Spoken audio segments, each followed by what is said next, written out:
Shalom Aleichem. It's our honor and privilege, a pleasure, as our ongoing shiurim that we do for online smicha, to invite special guests who have interesting topics in Torah.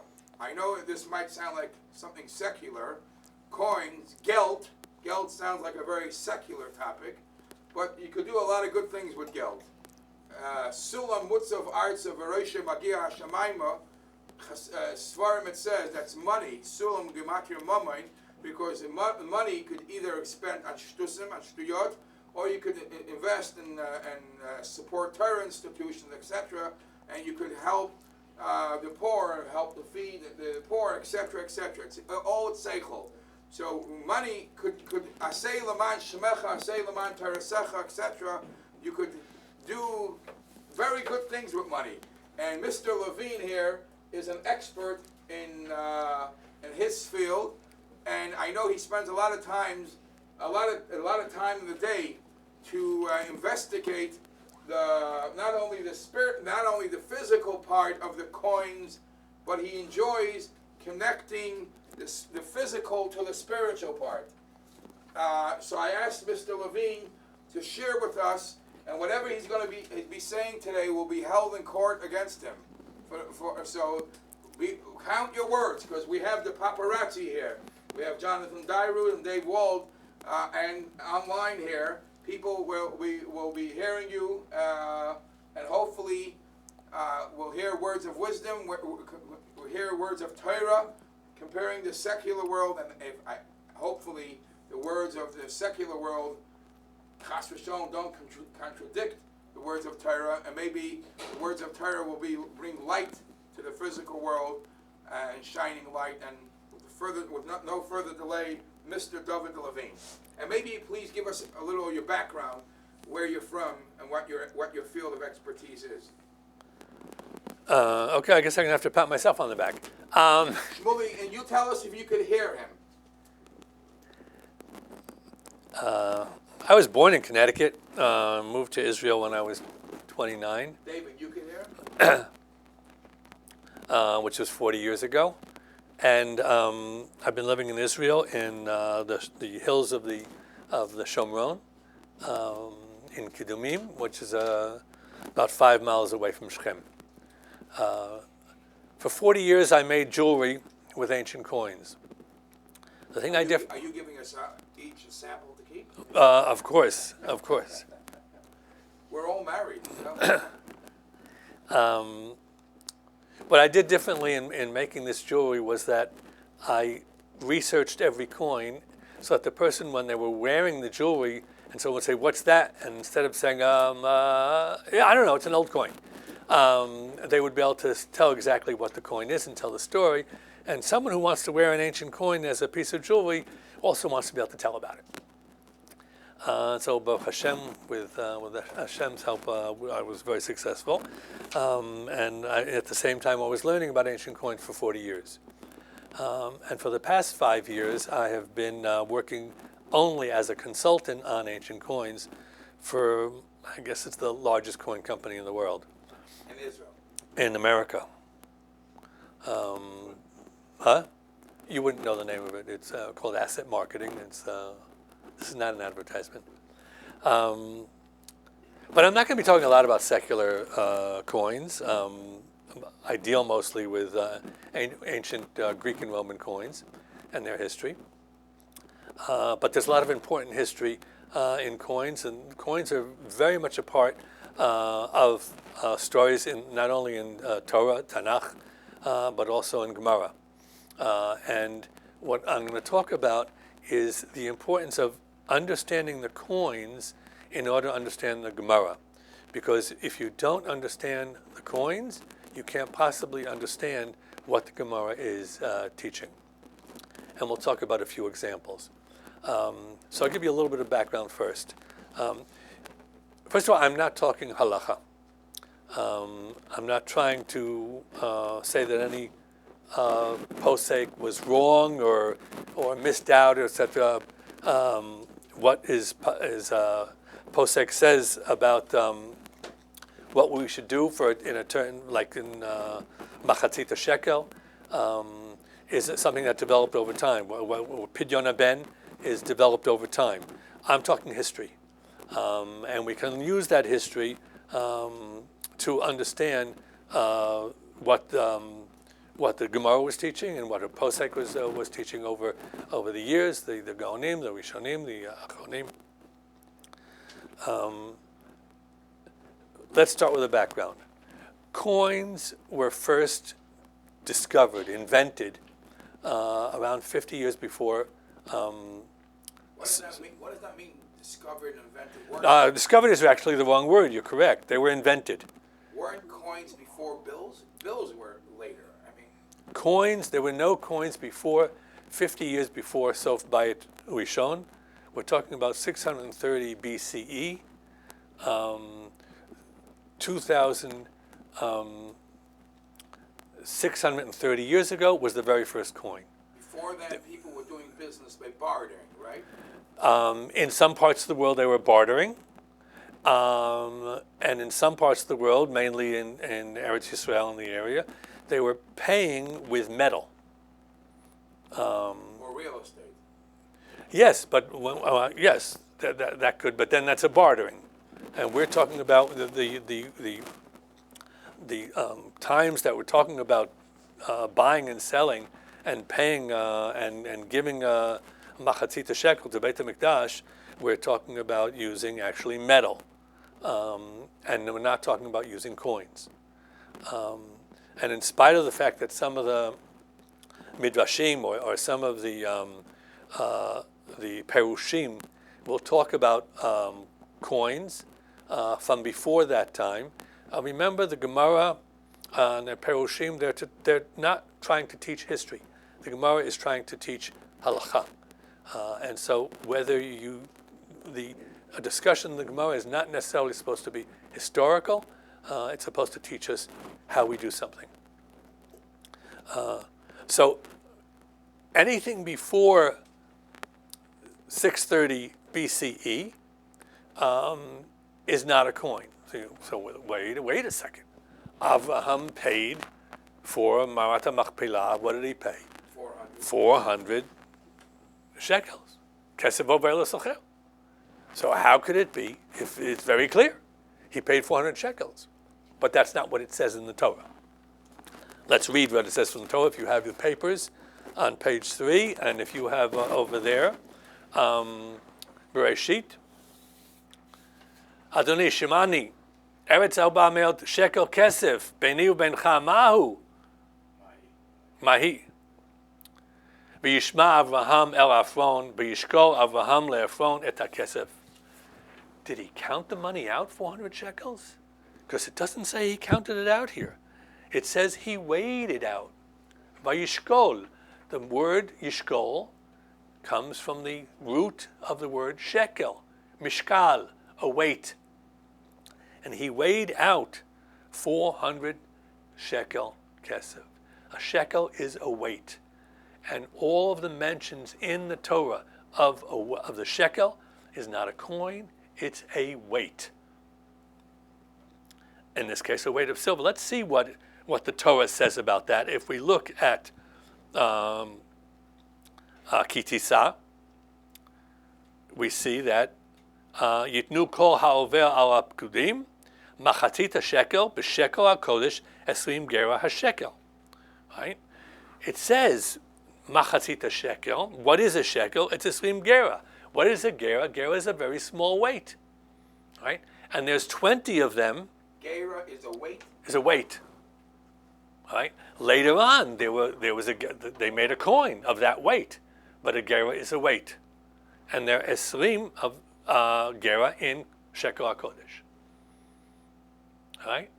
As a matter of fact, I have a coin from the time of about 300 BC, from the time of Chazara l'Eretz Yisrael, and that coin that I have is machatzita gera. Right? Machatzita gera. So there's 40 in a shekel. It weighs 0.26 grams, and the coin is this big. Right? What is it made from? Kesef. It's machatzita. Silver. So whenever you you bought something, you paid for it with a weight, and you actually weighed it out. People had scales, and they actually weighed out the silver pieces of silver on the scale. They would put a weight on one side, and they would put pieces of silver on the other, and they would weigh it out. And that's what it says here, Vayishkol Avraham. Can I ask you a technical question? Yes. Would design, would shape make a difference? No. That- No, let's look at our papers and see. Right here, you have pictures of ancient pieces of silver that were used as kesef over l'socher. Now you say, well, but it says it's kesef over l'socher. What is kesef over l'socher? It means a coin. All right? No. It meant silver that was the proper silver purity to be used for sachal, over l'socher, for sachal, for buying things. All right? Now later on, when they wanted to talk about coins and show that this is a real coin, they said, well, what should we call a real coin? Let's use the expression from the Torah, kesef over l'socher, and make that mean a real coin, an acceptable coin. So what's a damaged good? Is there a damaged good coin? No, but there could be low weight coins, and the Gemara talks about low weight coins. There could be coins that were not used anymore; they went out of use. There are many different things. There could be fake coins. So the kesef over l'socher didn't mean coins. They took it later on when there were coins to as an expression, just like if you were. You wouldn't say that Pharaoh had hundreds of Israeli tanks, right? But it says he had Merkavot, and the Merkava is an Israeli tank, right? No, the Merkava, the word Merkava was taken from the Torah to mean a tank, when that's not what it meant in the Torah, right? Right? A Merkava was a chariot. Thank you, chariot. So let's look at how did they weigh these things, and here we have weights that were used. So a wealthy person back then meant he had a lot of weights? What is a wealthy person in the times of the No, he didn't need a lot of weights. He needed a lot of silver and gold. He had a lot of silver and gold. They would weigh these weights, and here is a shekel, right here. That is a shekel weight, and it says on it 1 shekel. And this is from the time of Avram Avinu. Was there holy shekel?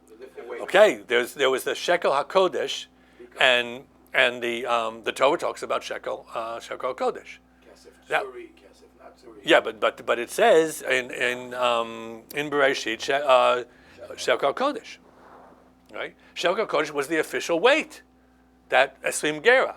There were other shekels later on, where the shekel was used in other areas where it was only half of shekel. There's a regular shekel.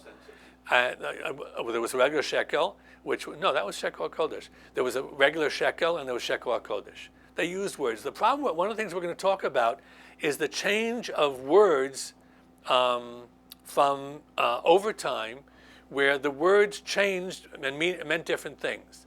And this is a big problem in the Gemara, because in the words of the member, the Gemara is covering a period of time of 500 years.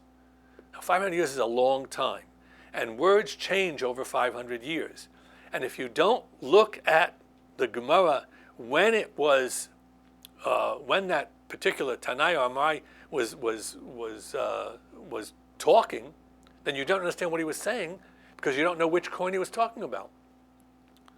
Right? The maneh in the Gemara, sometimes it means 100 dinar, and sometimes it means 1 dinar. That's a big difference. When you're talking about how much you should pay for something, what's the most you're allowed to pay? What's the least you're amount to pay? All right? If you don't know whether that the Gemara is talking about 100 dinar or 1 dinar, well, that's a tremendous difference. And that's why it's such a problem of the two fields, academic fields, and the Gemara, I'm talking about Gemara as an academic field, of course. The two academic fields of numismatics, the study of coins, and Gemara never go together. There's no experts that are combining these two fields. But if you don't combine these two fields, you don't understand what's going on. And so I learn every day in Chavruta with a big Talmid Chacham, which I am not. But I have the expertise, and so I was able to get this big Talmid Chacham to study with me. Everybody in my town says, how did you get Rosenzweig to study with you? How did you get to study with him? Because everyone knows I'm not a Talmid Chacham. But they know I'm an expert, and now that we study, we only study parts of the Gemara which have coins in them, money in them. And we study and we look at what the coins were, and I give the expertise in the coins, and he gives the expertise in the Gemara, and together we come up with Chidushim, important Chidushim. And Baruch Hashem, since everyone knows that me, this Ish Pashut, has this knowledge and this, and the big Rabbanim in my town, the head of the Kollel, comes to me and asks me questions in Gemara, which is a big compliment for me, of course. But we're able to together put together information and to learn Gemara much deeper in these instances than is possible without that knowledge. On the other hand, the experts that I deal with in the United States, Goyim, most of the time, they ask me questions about Gemara. He says to me, Brad says to me, one of the biggest experts in the world, he says to me, wait a second, you learn Gemara? Yes. Well, what language do you learn in? I said, in Aramaic. He said, you learn Gemara in Aramaic, in the original language? So he's thrilled to be able to have that knowledge, and I help him with knowledge of coins because there's a lot of information in the Gemara that the experts on coins don't have, because it has examples of every day how the coins were used. So it's combining those two fields. You want to share with us an example? You told me last week. You want to share with us, where did the Gemara help your business, today's business world? Well, there's a very interesting part of the Gemara. I was studying one day in Masechet Baba Metzia. It asked the question of what do you do if a coin is a low weight? What does that mean, a low weight? Well, a coin, the gold coins of the time of the Gemara were supposed to be 4.4 grams. Sometimes the coins were 4.2, 4.1, 3.8, for a number of reasons. Either they could have been worn down from use. Or they're cheating. Well, not necessarily the person that's giving was cheating, because someone else might have had the coin before them, and they would cut off a little piece. Remember, gold was it wasn't just the coin, it was the gold weight that was important. And so if you manage to take off even 1/10 of the coin and put it aside, if you do that 10 times, you've got a coin for free. When you passed it on, it was only, 1/10 less. You couldn't even get, You smelt it together, and then you... No, then you put them together, yes. You melt it, you bring it to a gold buyer, and you sell the gold. So there's a machloket in the Gemara of how much can it be low? 4%. It doesn't say 4%. It says what coin can be missing, but I'll just translate it quickly. 4%. Rabbi Meir, Rabbi Shimon, Rabbi Yehuda, 4%, 8%, or 16%. And finally, the Gemara says up to 16%. It can be low up to 16%. And if you have that coin and it's not 16% or less, then you can give it on without it being honah, without you cheating the other person. It wasn't you that cheated him. You got that coin. So the question is, wait a second, if I get a coin and it's low, how long do I have before I have to go back to the person who gave it to me and say, hey, wait a second, I got cheated. All right? You gave me a low weight coin. The Gemara says, until if you have just time to go to the shuk, to go to the market, and check out the coin, and you go to a money changer, which was called a shulchani, right? Because he had a shulchan, and he had all his money out there. And so you go to him, and he checks it out. And then you go back and say, right? He weighs it out. And that's the end of the Gemara. And I asked myself, how do you check it out? I mean, you have weights. You have these weights that we looked at. How do you check it out? Because if you put the one gold coin that you know is a good gold coin on one side, put your gold coin on the other, the full gold coin goes down, the scale goes up. You know, it's a balanced scale. And you know it's low, but you don't know how low it is. Is it 4%? Is it 8%? Is it 16%? Is it 17%? Because it has to be 17% to be no good. If it's 15%, it's okay. That's a pretty exact weighing out that you need. So that happened when I was learning between Mincha and Ma'ariv at 5 o'clock in the afternoon. 7 o'clock, I'm talking with Brad, the expert, one of the experts that I deal with in the United States. And I'm going over coins that I'm going to buy in my business. And we go over every coin, spend about 15 minutes studying every single coin. We get to a coin, I say, what about number 633 in the auction? He says, that's not a coin, it's a weight. I said, it's a weight? He says, yes, but it's not a regular weight, it's a low weight. I say, what good is a low weight? You know, if it's not the correct weight, what good is it? He says, no, this is the borderline weight. All right? This is a low weight that you put on a scale, and you test a coin if it's the right amount of weight. Right? And so if you use a low weight to test, then now you have the real weight and you have a low weight. Now if the low weight weighs more than the coin that you're giving to test, then you know that that coin is illegal to use. Right? And so that coin, that weight, which was a low weight, it was called an exagium weight. Exagium means going out of.